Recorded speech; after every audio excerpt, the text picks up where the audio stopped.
मुकेश अंबानी को टक्कर देने के लिए जीरोधा पूरी तरह से तैयार है। एसेट मैनेजमेंट कंपनी यानी एएमसी बिजनेस की मंजूरी मिलने के बाद शेयर मार्केट ब्रोकर जीरोधा ने 2 म्यूचुअल फंड स्कीम के लिए सेबी के पास ड्राफ्ट पेपर दाखिल कर दिया है।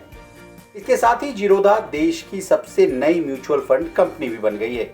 अब दोनों स्कीम्स के नाम क्या क्या हैं और कंपनी का फ्यूचर प्लान क्या है, इन सभी बातों को जानने के लिए आपको हमारा ये वीडियो अंत तक देखना होगा। जीरोधा को करीब 1 महीने पहले ही मार्केट रेगुलेटर यानी सेबी से म्यूचुअल फंड बिजनेस में उतरने की मंजूरी मिली थी। मंजूरी मिलने के बाद कंपनी ने अब सेबी के पास 2 स्कीमों को लॉन्च करने के लिए ड्राफ्ट पेपर जमा कराया है। डॉक्यूमेंट के अनुसार इन दोनों स्कीमों का नाम Zerodha tax saver ELSS Nifty large mid cap 250 index fund और Zerodha Nifty large mid cap 250 index fund है। ये दोनों पैसिव स्कीम होगी। अब आपके मन में ये सवाल जरूर आ रहा होगा कि पैसिव स्कीम क्या है, तो चलिए इस प्रश्न का भी जवाब ले लीजिए।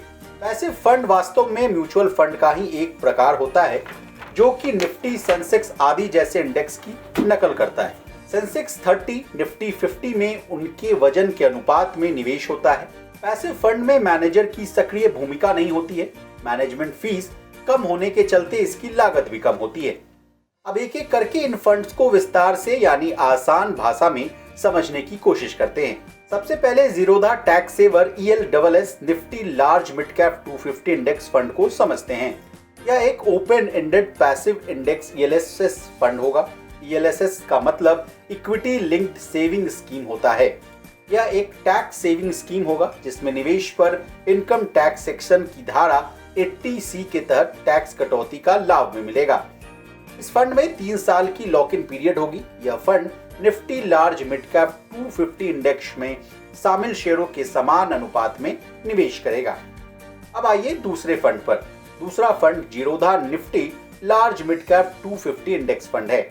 यह भी पैसिव ओपन एंडेड स्कीम है, लेकिन यह एक सामान्य डाइवर्सिफाइड इक्विटी फंड है। इसमें निवेश पर कोई टैक्स लाभ नहीं मिलेगा।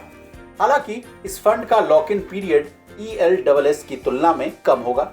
यह फंड भी Nifty large mid cap 250 index में शामिल शेयरों के समान अनुपात में निवेश करेगा। बता दें, जीरोधा ने अपने AMC बिजनेस के लिए wealth management company small case company को पार्टनर बनाया था। जीरोधा इस बिजनेस के लिए क्वाइन नाम से प्लेटफॉर्म भी चला चुकी है। जीरोधा इस बिजनेस को शुरू करने के लिए जहां फिलहाल अपने रिसोर्सेज का इस्तेमाल करेगी, वहीं स्मॉल केस को Amazon, HDFC bank, sequoia capital और कई दूसरे से पूंजी मिलने की मदद मिलेगी। कंपनी ने अपने AMC बिजनेस के लिए विशाल जैन को CEO भी नियुक्त किया था। Jain exchange traded fund industry के अनुभवी मैनेजर हैं। जीरोधा ज्वाइन करने से पहले उन्होंने निप्पॉन इंडिया म्यूचुअल फंड में 5 साल तक काम भी किया था। ब्यूरो रिपोर्ट, विस्तार।